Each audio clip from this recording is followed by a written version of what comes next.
The United States has already shown its hand, and the reality is, it couldn't contain what's unfolding. It had its chance, and it didn't work.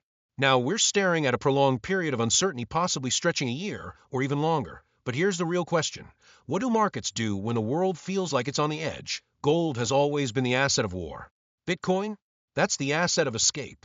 When fear creeps in, when something ominous feels just around the corner, Bitcoin doesn't wait. It reacts. And just days before everything escalated, it didn't just rise, it surged vertically. That kind of move doesn't happen randomly, that it's often a signal.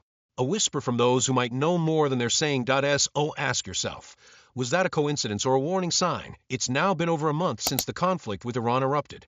And interestingly, one voice had already mapped out this trajectory with uncanny accuracy. Right before the first strike even happened. Let's rewind for a second. On February 27th, just one day before the US and Israel launched their attack, he laid out clearly. He argued that money wasn't the issue. It never was. The real question was whether action would actually be taken, and whether Iran would choose a path of cooperation over confrontation. In a perfect world, Iran would step back, open its doors, prove transparency, rejoin the global system. Simple, right? But here's the catch. That outcome requires rational decisions. And history has shown us time and again that geopolitics rarely follows the path of logic. So instead of diplomacy, we got escalation.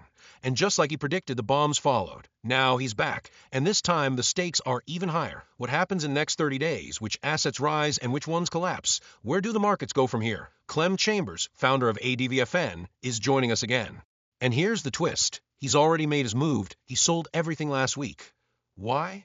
That's exactly what we're about to uncover. Before we dive in, a quick word from today's sponsor. This video is brought to you by Koshi, a fully regulated platform that allows you to trade real-world events. From economic data releases to political outcomes, it gives you a unique way to engage with global developments. Sign up using the code LIN below or scan the QR code on your screen. New users will receive $10 when they trade $10. And yes, it's available across all 50 US states and over 140 countries. Now, back to the conversation. Clem, welcome back. Great to have you here again. But before we get into markets, you threw us a curveball earlier. You joked about stepping down as CEO and joining the British government. April Fools, right? Well played. But let's get serious, because what you did next wasn't a joke at all. You exited the market. Clem explains that the moment everything changed for him came unexpectedly, when President Donald Trump announced a delay, offering an additional 10 days for surrender. It didn't bring clarity. It did the opposite. It created confusion. And in markets, confusion can be more dangerous than bad news. Clem describes it almost like a sensory overload. A moment where nothing quite made sense anymore. Signals were clashing. The narrative broke down. For someone who's built a reputation on reading the signs correctly, this was different. And that's when he made the call. He stepped out. Think about that for a second. This is someone who's been incredibly accurate in predicting major events. Someone confident in his models, his instincts, his crystal ball, as he puts it. And yet, even he decided it was time to protect himself, not chase gains, not gamble on uncertainty, but step back. Now the real question becomes, if someone like Clem is stepping out, what does that say about what's coming next? Stay with us, because what unfolds in the next few weeks could reshape everything. I'm out of the market. That's the position, and it's a bold one. But here's where things get interesting. Over the past 30 days, we've seen almost everything drop. Gold declined. Stocks pulled back. Bitcoin slid lower. And now suddenly, on March 31st, we're seeing a sharp rebound. The S&P 500 jumps 2.5%. Gold climbs 3%. Bitcoin rises 2%. So naturally, the big question is this the moment to get back in, or is this a trap? At first glance, the answer seems obvious. Markets are reacting positively to what looks like progress, talks of negotiation, hints of de-escalation with Iran. And historically, markets love stability. They reward peace, or even the possibility of it. Why not jump back and now? Well, here's where things take a turn. Clem introduces a perspective you won't typically find in textbooks. He describes market behavior almost like a rhythm, a pattern most people overlook. In a strong bull market, prices don't explode upward. They drift higher. Smooth, gradual, consistent. But in a bear market, it's the opposite. Prices fall in steady rhythm, but when they rise, they spike, suddenly, violently, unpredictably. Think about that for a second. Those sharp upward moves? They might not be signs of strength, they might be illusions. So when Clem looks at this sudden surge, he doesn't feel reassured. He feels cautious, because in his view, real recovery doesn't look like a spike. It looks like a steady climb. And until he sees that, he's staying out. Now zoom out for a moment to what's actually happening on the global stage. Clem believes we're far from resolution. In fact, he argues that fixing this situation would require nothing short of a miracle. There are only two paths, and both are messy. Either the United States walks away, leaving behind a complicated and unstable situation, or it stays involved and risks making things even more chaotic. Neither scenario inspires confidence. And here's something even more revealing. When Clem announced that he had exited the market, the response from his audience was immediate. Not surprise, agreement. Many had already left days or even weeks earlier. Think about what that means. Retail investors, the everyday participants, are stepping out. Quietly, gradually, but consistently. And that kind of behavior doesn't happen without reason. Now look back at the market signals. Clem noticed something that didn't add up. Stocks tied to the military sector, companies that typically benefit during conflict, were falling. Gold, a traditional safe haven during uncertainty, was also declining. Even assets that should rise in times of peace were dropping. Everything was going down. And when everything falls together, it points to one thing. Money isn't rotating, it's leaving. That raises a critical question. If capital is exiting the system, what does that tell us about confidence? There's an old idea in investing. When everyone is running out, it might be the perfect time to go in. But Clem isn't convinced this is that moment, because what we might be witnessing isn't panic selling, it might be something deeper, a shift in sentiment. And then there's the wild card factor. Unpredictability. Political signals are shifting constantly. Statements change. Strategies evolve. Narratives flip. And that uncertainty? It's intentional. Keeping everyone guessing has always been a strategy. But for markets, it creates instability, because if no one knows what's coming next, how do you confidently place a bet? Clem puts it simply. Right now, people are investing based on hope, but hope isn't strategy. Where does that leave us? If the situation truly stabilizes, if there's clear, believable de-escalation, then yes, the outlook could turn bullish. But until then, every rally needs to be questioned. Every surge needs to be examined. Because in markets like these, what looks like opportunity can quickly turn into a trap. And that brings us to the next critical piece of the puzzle. What happens next in this conflict? Because the answer to that question will likely decide where markets go from here. Things could happen any minute now. Those were the exact words, and just one day later, Iran was struck at Now the obvious question becomes, how do you see something like that coming before it actually happens? Clem is asked directly, what signals led to that call? What indicators gave it away? At first, he jokes. Says maybe he's got inside connections, maybe he got a call from Donald Trump himself. But then he gets serious, and what he reveals might surprise you. According to Clem, the answer isn't some secret intelligence network, it's the market itself. More specifically, it's Bitcoin that explains it simply. Gold reacts to war. Bitcoin reacts to fear. When something big is about to happen, when uncertainty starts building beneath the surface, Bitcoin tends to move first, and not subtly. It spikes. Now here's where it gets interesting. A few days before the strike, Bitcoin didn't just rise, it went vertical. Out of nowhere, no headlines, no breaking news, no official statements, just price action. And for Clem, that was the signal, because in today's world, information doesn't stay hidden for long. Whether it's insider knowledge, indirect leaks, or simply well-connected players making early moves, the market often reflects what's coming before the public hears about it. When Bitcoin surged like that, Clem saw it as a warning, not confirmation, but a clue. Think about it. What if the market knows before you do? Clem points out an important distinction. When prices move after the news, it's reaction. But when prices move before the news, that's information. And that's what he watches. When Bitcoin rises without any clear reason, that's when his attention sharpens. That's when he starts asking, who knows something and what do they know? He even notes how often this pattern repeats. Bitcoin moves, then, shortly after, something happens again and again. And while he doesn't reveal all of his indicators, he makes one thing clear. The chart isn't just a reflection of the present, it's often a preview of the future. Using that logic, Clem positioned himself accordingly. He went long on oil, anticipating the geopolitical tension would push prices higher. And it worked. He made a solid return. But here's the key difference between amateurs and professionals. He didn't get greedy. He had a plan. And he followed it. He exited when he said he would, even though holding longer might have brought him more profit. Because in trading, discipline matters more than luck. Now, let's zoom out again. There's another layer to this story, one that ties directly into the broader conflict. platforms like prediction markets are already trying to forecast what comes next. Point one of the key questions being asked right now: when will stability return to one of the most critical choke points in global trade, the Strait of Hormuz? This narrow passage handles a massive portion of the world's oil supply. Naturally, it's a focal point. At the moment, projections suggest about a 51% chance that normal traffic could resume by July, less than 3 months away. But here's the catch: that outcome depends entirely on de-escalation, and so far, we're not there. What happens next? That's the million-dollar question. No one knows exactly how the next 30 days will unfold. But Clem offers a perspective that challenges the mainstream narrative. He looks at oil prices, and what he sees doesn't quite add up. Right now, oil is hovering around $100 per barrel. That sounds high, but is it really? Just a few years ago, prices climbed even higher, reaching well above current levels. Despite all the tension, all the headlines, all the uncertainty, oil isn't reacting the way you might expect. Which leads to a deeper question. Is the market underestimating the situation or already pricing in something we don't yet see? Because if history tells us anything, it's this: markets don't just respond to events, they anticipate them. And right now, the signals are anything but clear. What we're seeing right now feels eerily familiar. Clem compares it to the early days of the Russia-Ukraine war, when many believed it would be quick, controlled, and over in no time. But it wasn't, and that's exactly the concern here.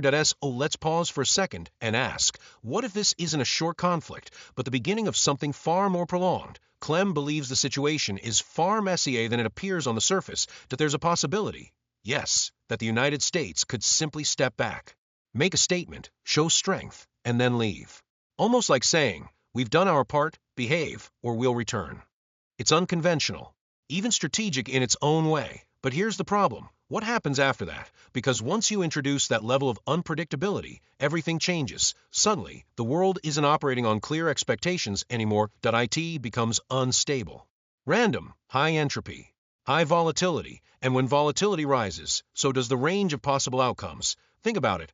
Are we looking at just one conflict or the potential ripple effects of many? Could tensions flare elsewhere like in Cuba next week, or escalate around Taiwan in the near future? It may sound extreme, but in an environment like this, nothing feels completely off the table. And that's the shift Clem is pointing to. That we're no longer in a stable investing environment, that we're in a trading environment. Fast moves, short-term decisions, constant uncertainty, and that's a very different game. Clem admits he used to thrive in that kind of high-pressure trading when he was younger, but now he prefers stability, long-term positioning, clearer trends. Because in chaotic markets, even experience doesn't guarantee safety. That said, not everything disappears in the fog of uncertainty. He points out something important: the AI revolution? It's still there. When the dust settles, whenever that may be, those long-term trends will still exist. But right now, they're overshadowed. What's the simplest way to understand the situation? Clem leans on a classic principle: keep it simple. If things look like a mess, they're probably going to stay a mess. And then comes the critical issue at the center of it all: the Strait of Hormuz. This isn't just a geopolitical flashpoint, it's a lifeline for global energy, and it's now being pulled into the conflict in a very direct way. Iran has floated the idea of imposing tolls on ships passing through the strait, potentially millions of dollars per vessel. That immediately triggered global backlash, because this isn't just a regional matter. Countries around the world depend on that route. Even Scott Bessent weighed in, emphasizing that the strait is an international waterway, not something any one country can control unilaterally. And he's not alone. Neighboring nations like Saudi Arabia and Oman, along with major global economies, are pushing back hard. Because here's the reality: no one wants to pay those tolls, but at the same time, no one can afford not to. Think about that dilemma. If a price starts at $2 million per ship, what's stopping it from rising to $5 million? $10 million, and if that happens, the consequences won't just stay in the region. They'll ripple across global markets, fuel prices, supply chains, inflation, everything. So now, we circle back to the big question: what happens next? Clem lays out two main scenarios. There's about a 40% chance the U.S. makes a dramatic move, steps in, disrupts the situation, and then exits quickly, leaving behind uncertainty. But the more likely outcome, a 60% chance of escalation, boots on the ground, a deeper, more entrenched conflict. And here's why that matters: if the U.S. pulls back too soon, it risks signaling weakness, potentially emboldening other actors in the region. But if it stays, the situation could intensify even further. Either way, the Kraken, as Clem describes it, has already been unleashed. And unless it's contained, it doesn't just stay in one place. It spreads. Now the stakes are clear. This isn't just about one war, that it's about a chain reaction. And until there's clarity, markets, politics, and global stability will all remain on edge. Which brings us back to you. In a world this unpredictable, do you invest or do you wait? What Clem is really saying here is uncomfortable, but it's direct.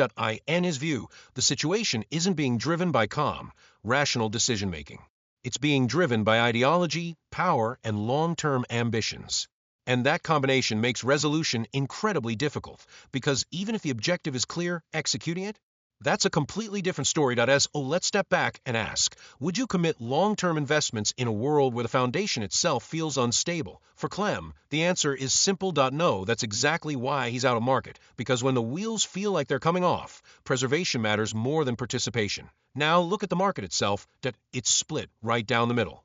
Roughly 50% of participants are bullish, the other 50% are bearish, which means this isn't really about certainty anymore, that it's about belief. How confident are you in your outlook? And at the center of that uncertainty lies one critical trigger point, the Strait of Hormuz, that if this key route reopens fully and stability returns, the effects could be immediate. Oil prices would likely drop, risk assets could surge, markets might breathe again, but that's a big if. So what actually needs to happen for that to become reality? Clem breaks it down in a surprisingly grounded way. He believes that once de-escalation truly begins, things can stabilize relatively quickly, at least on the surface. Markets, driven by capitalism, tend to react fast, but rebuilding, that's a different timeline entirely. Here's how he sees it. Around 9 months to stabilize and clean up the immediate chaos, up to 18 months to fully repair the deeper damage, especially infrastructure, and that's assuming things don't escalate further. Now here's where it gets even more fragile. The region itself isn't built for prolonged, full-scale conflict. Energy infrastructure, oil refineries, transport systems, much of it isn't heavily fortified, and cities like Dubai, they're modern, advanced, but also highly vulnerable. Glass towers, dense infrastructure, economic hubs. In Clem's words, it's like a glass vase. Beautiful, but fragile. Think about the implications. What happens if this conflict stretches on longer than expected? Clem outlines a harsh reality. If the United States steps back, it risks creating a power vacuum, one where regional forces can exert pressure without direct confrontation, not necessarily through full-scale war, but through targeted disruption. Low-cost, high-impact tactics that can cripple infrastructure and shake global markets. And if the U.S. stays involved, that brings its own risks. Deeper conflict, greater instability, and prolonged uncertainty. Either way, the conclusion is the same. This isn't ending quickly. Clem estimates we're looking at least a year of instability, possibly more, whether it's disengagement or escalation. The timeline doesn't change much, because the complexity of the situation remains. So now, we're left with a sobering thought, even in the best-case scenario. This takes time, and that brings us back to markets. If the resolution is slow, uncertain, and fragile, then every rally, every dip, every move becomes harder to trust. Which raises one final question. In a world where clarity may be months away, what's your strategy until then? Now the conversation shifts, and it gets even more serious, because this isn't just about war anymore, that it's about alliances. Here's the question that naturally follows. Has this conflict permanently changed the relationship between the U.S. and its European allies? There are already signs of strain. For example, when Donald Trump reportedly called on European nations to send warships into the Strait of Hormuz, the response was far from enthusiastic. In fact, many refused, and that hesitation speaks volumes. Why? Because alliances aren't just built on shared interests, that they're built on trust, and Clem argues that trust has been seriously damaged. Think about it. For decades, NATO functioned as one of the strongest military alliances in modern history, anchored by cooperation between the U.S. and Europe. But according to Clem, recent actions and rhetoric have shaken that foundation. Public criticism, sudden policy shifts, unpredictable decisions, all of it adds up. And when allies feel uncertain about leadership, they hesitate. Ask yourself, would you commit resources, troops, ships, national risk, if you weren't confident your partner would stand with you to the end? That's the dilemma Europe seems to be facing. Clem suggests that many countries now see the current U.S. leadership as unreliable, not necessarily the nation itself, but the direction of its foreign policy. And that distinction matters because alliances depend on consistency. We're already seeing the consequences. Countries like France, Italy, and Spain showing reluctance, airspace restrictions, limited cooperation. These aren't just small disagreements, but they're signals that the unity once taken for granted may no longer be guaranteed. And if that's true, the implications go far beyond this single conflict, because a weaker NATO changes the global balance of power. Clem points out something critical. Europe isn't powerless. With over 500 million people and significant economic strength, it has the capacity to become a military force in its own right, not by choice, but by necessity. In fact, this shift may already be underway as reliance on the US becomes less certain. European nations are beginning to invest more heavily in their own defense capabilities. That it's a slow transformation, but a meaningful one.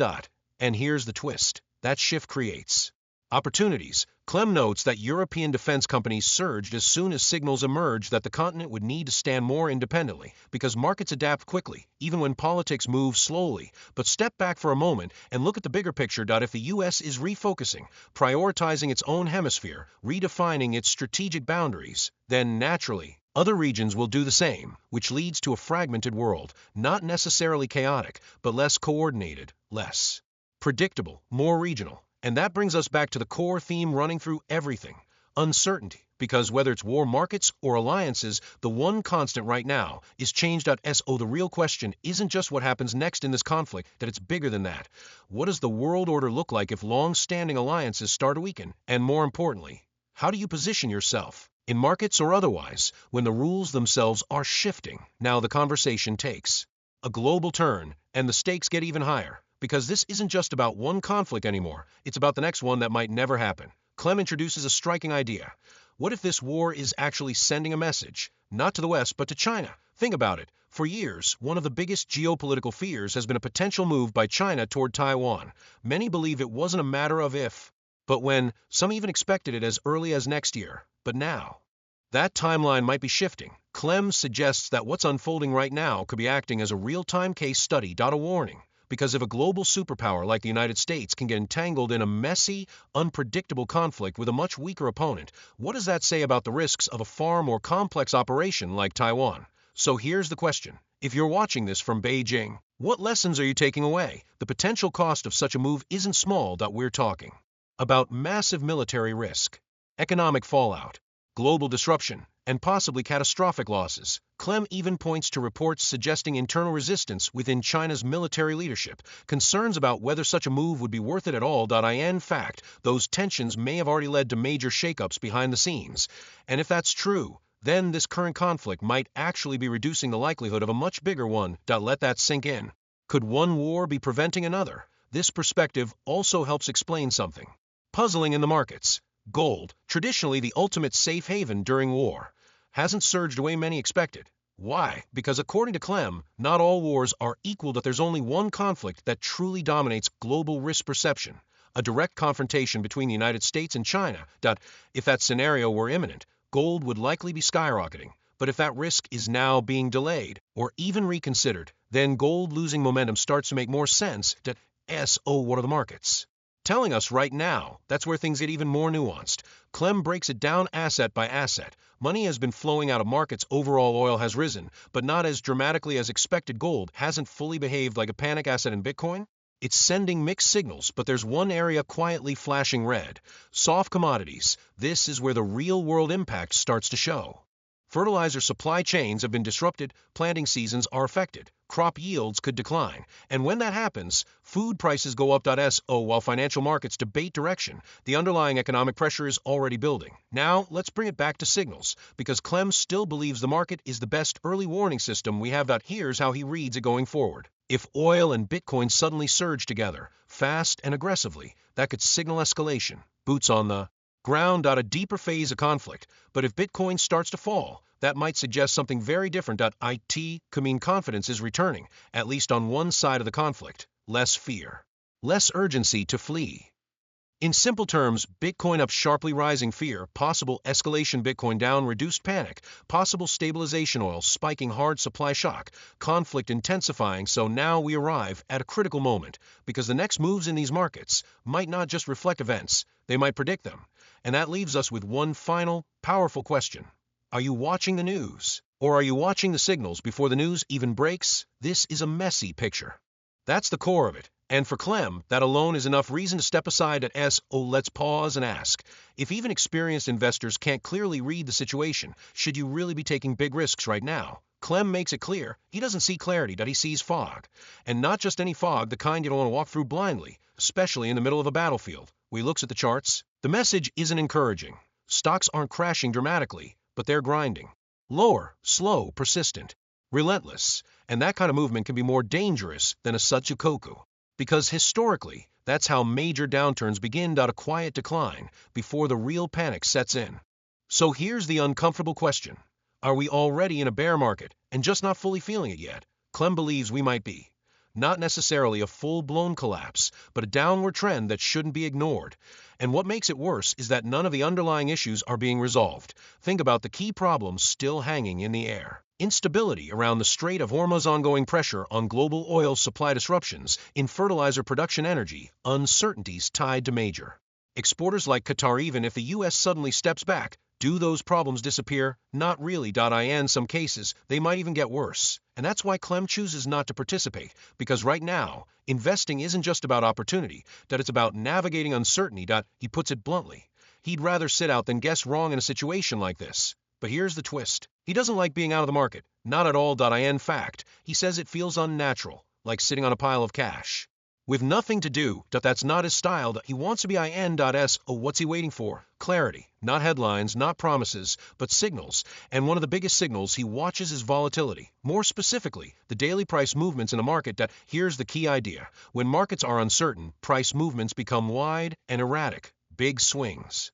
Unpredictable reactions. That reflects a wide range of possible outcomes. But when things start to stabilize, those daily movements shrink. The market becomes calmer, more controlled, more predictable. Ask yourself, what does it mean when volatility starts to drop, even if the news is still noisy? According to Clem, that's when the market has begun to process the chaos. That's when participants are no longer reacting emotionally, but acting with information.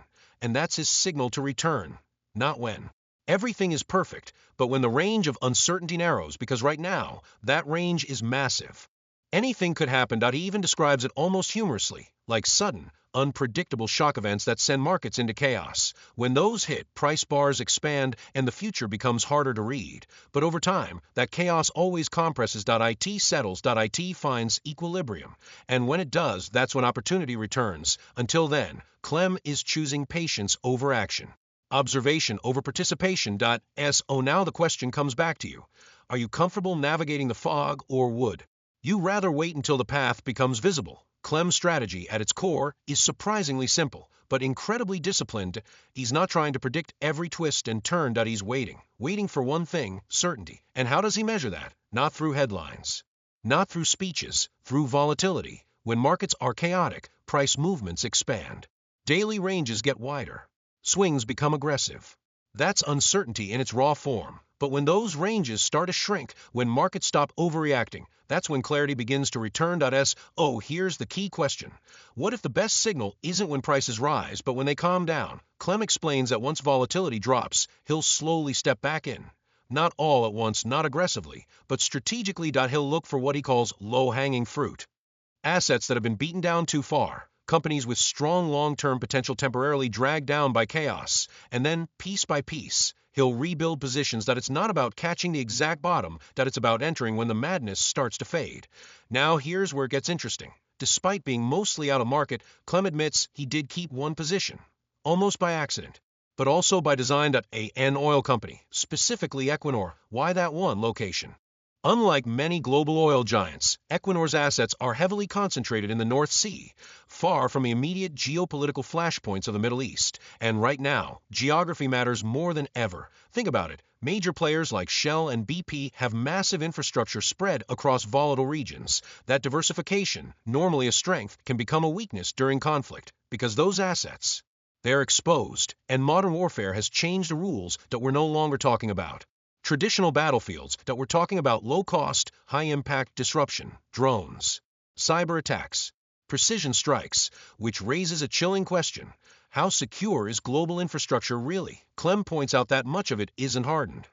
Energy facilities, supply chains, even renewable infrastructure like wind farms. They're efficient but vulnerable. Take wind turbines, for example. They're critical for energy production in many countries, but from a security standpoint, they're fragile, easy targets in a conflict scenario, and that realization is triggering a shift. Governments and companies are starting to rethink infrastructure, not just for efficiency, but for resilience, which leads to a new kind of opportunity. Companies focused on strengthening, protecting, and Rebuilding infrastructure could see massive demand. Firms like Fluor Corporation, which Clem mentions, are positioned in that space. Even though he's currently out, he recognizes where the future demand could go. Now, let's take it one step further. The nature of warfare itself is evolving. Massive tanks, expensive traditional weapons, that they're becoming less relevant because the battlefield is changing. Instead, we're seeing the rise of autonomous systems AI-driven defense drone technology. Companies like Palantir Technologies are already deeply involved in this shift, working with governments on data, intelligence, and battlefield awareness. And newer players like Anduril Industries are pushing the boundaries of autonomous defense systems. Here's the bigger picture. The next generation of warfare isn't about size. It's about intelligence, speed, and adaptability. And Clem acknowledges that he sees where things are going. But for now, he's choosing not to participate. Because understanding the future doesn't mean you have to invest in the present. He even hints at a personal line he won't cross, suggesting that some areas, despite their potential, come with ethical considerations. Where does that leave us? We're in a world where markets are unstable, geopolitics are unpredictable, technology is reshaping, conflict and opportunity exists, but is hidden beneath uncertainty. And Clem's approach: wait, watch, then move. When the fog clears. Here's the final thought to leave you with. In a rapidly changing world, is it more important to act quickly or to wait until you truly understand the game you're playing? This is where the conversation shifts again, and this time it's about the future of warfare itself, and it's changing fast. Clem points to something that's already happened on the battlefield in the Russia-Ukraine war, a new kind of reality. Zones so dangerous, so heavily surveilled and defended, that even crossing a short distance becomes nearly impossible, not because of tanks, not because of massive armies, but because of precision, automation, and constant aerial monitoring. Let's pause and ask, what happens when technology makes traditional warfare almost obsolete? This isn't theoretical anymore. Clem even recalls writing about robotic dogs with weapons years ago, long before it became reality. And today we're seeing early versions of exactly that. Look at modern drone displays, thousands of units moving in perfect synchronization, painting images across the sky. Now imagine that same coordination applied to warfare. That's the shift, and it's happening right now. Companies like Anduril Industries are pushing the boundaries of autonomous defense systems. Meanwhile, Palantir Technologies is working on the intelligence side, processing massive amounts of data to guide decisions in real time. But here's an important distinction Clem makes. Software can be replicated, hardware much harder.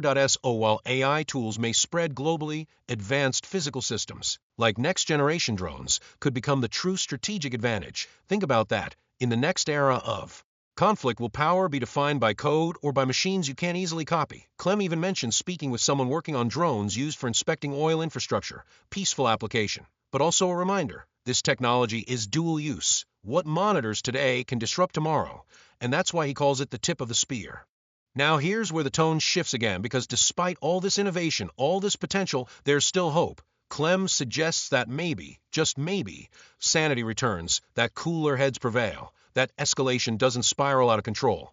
But until that happens, we're in a new era, a new epoch, and navigating it won't be easy. What does that mean for investors? It means the old approach, long-term, set and forget investing, becomes harder in the short term. Not impossible, but riskier. Clem explains that right now the event horizon is too close. Everything feels immediate, uncertain, reactive. That's why he's out. But when that horizon moves further away, 6 months, maybe more, that's when he comes back. And once again, his signal is the same: volatility. When the daily swings in indices like the S&P 500 start to shrink, that's when stability is returning. When they expand, that's chaos. Simple, but powerful. Now, let's shift to opportunity, because even in uncertainty, the future is still being built.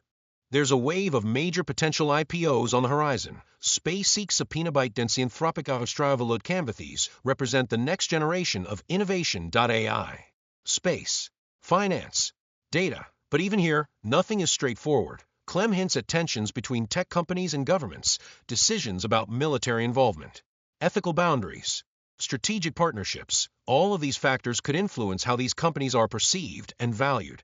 And then there's one standout: SpaceX. Clem sees it as critical, not just another company, but a pillar of future technological dominance.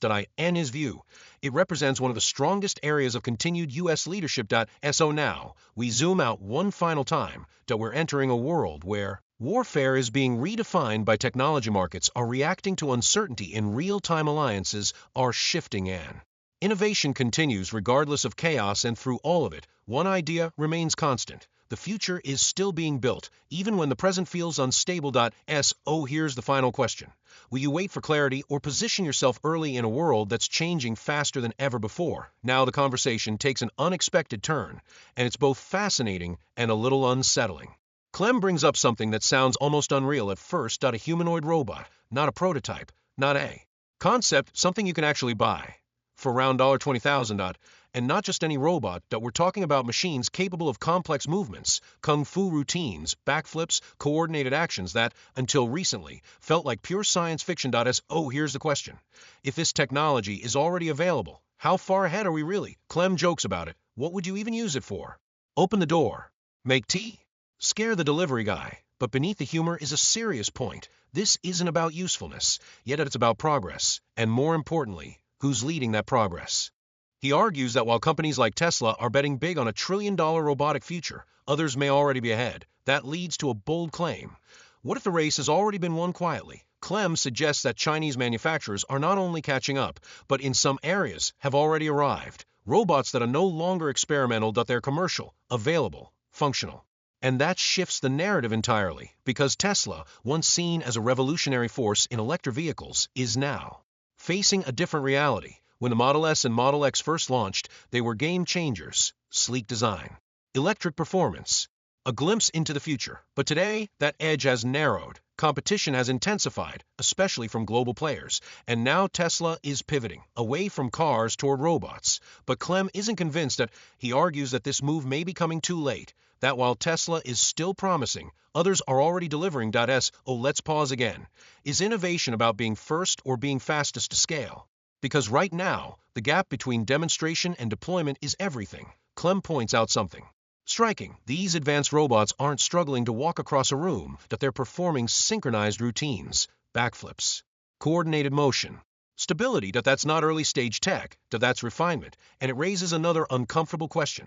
If this is what's publicly visible, what's happening behind the scenes? Now the conversation shifts once more, this time toward opportunity, because despite his skepticism around robotics investments, there's one area Clem is deeply interested in: agentic AI.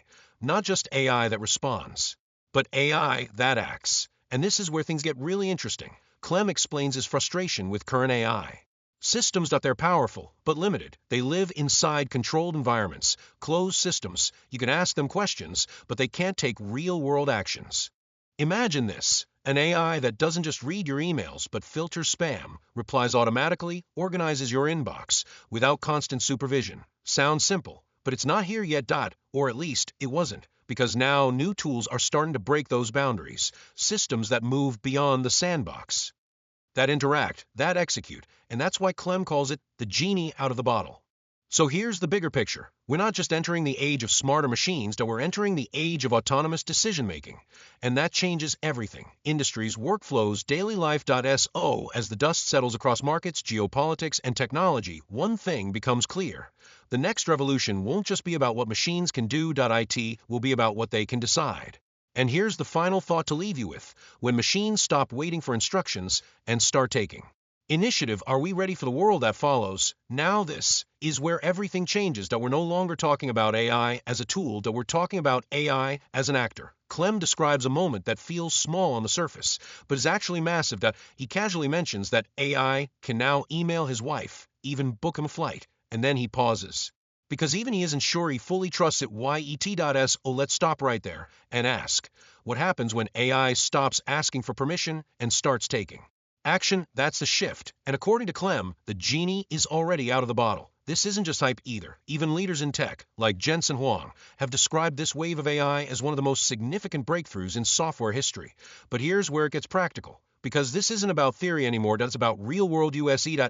First, AI felt limited. You'd prompt it, wait for a response, maybe tweak it. And as Clem points out, sometimes it felt slower than just doing the task yourself. But now, that's changing.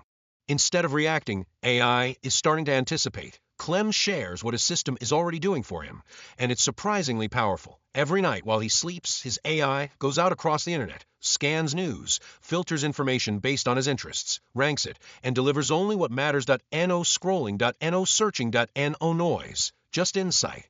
But that's only the beginning. Here's where it gets really interesting. After attending a major crypto conference focused on Ethereum, Clem found himself buried in chaos, hundreds, even thousands of emails, meeting confirmations, names, schedules, details scattered everywhere. Now imagine this scenario. You're on a train that you're late. You don't remember who you're meeting next. What do you do? Clem didn't panic. He asked his AI, and within moments it processed over 2,000 emails, extracted every relevant detail, who he was meeting, when, where, what they do, even background context, all delivered instantly.